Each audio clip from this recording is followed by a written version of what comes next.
हाय, आज हम बात करेंगे अलॉटमेंट लेटर के बारे में। अलॉटमेंट लेटर क्या होता है? अलॉटमेंट लेटर वो डॉक्यूमेंट है जब आप कोई बुकिंग करते हो किसी बिल्डर के साथ, किसी अपार्टमेंट को लेके या फिर किसी कमर्शियल शॉप को लेके। तो अगर आप मिनिमम 10% अमाउंट आप बिल्डर को पे करते हो तो विद इन 15 डेज आपको अलॉटमेंट लेटर दिया जाता है। आप जानते हैं कि अलॉटमेंट लेटर में क्या होता है? अलॉटमेंट लेटर में आपका नाम होता है, आपका कारपेट एरिया होता है, आपके पार्किंग डिटेल्स होते हैं जैसे आपका length, breadth, height, parking number. इसमें पेमेंट शेड्यूल दिया गया रहता है, आपका पोजेसन डेट दिया जाता है और टर्म्स एंड कंडीशन बहुत सारे हैं जो उसके अंदर मेंशन किया जाता है। इन केस अगर आप लोन लेना चाहते हो तो लोन के लिए भी आपको ये डॉक्यूमेंट देना बहुत ज़रूरी है। इसके बगैर आपका लोन प्रोसेस नहीं होता है।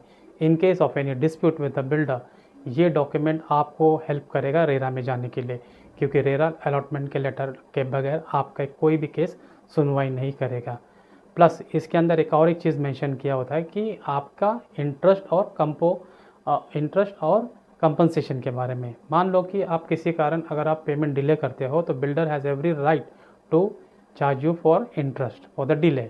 सेम वे अगर बिल्डर कोई डिले करता है तो बिल्डर को आपको कंपनसेशन देना, ये सारी चीज़ें हैं जो अलॉटमेंट लेटर में मेंशन किया रहता है। अगर मान लो कि अगर आपके पास अलॉटमेंट लेटर नहीं है और कल को कोई और बड़ा डिस्प्यूट हो जाता है तो इस केस में बिल्डर के पास ये सारा लूप होल्स होता है कि जहाँ पे वो ये यूनिट को सेल कर सकता है।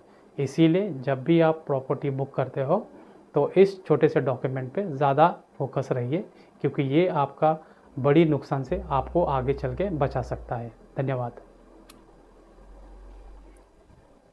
I think this is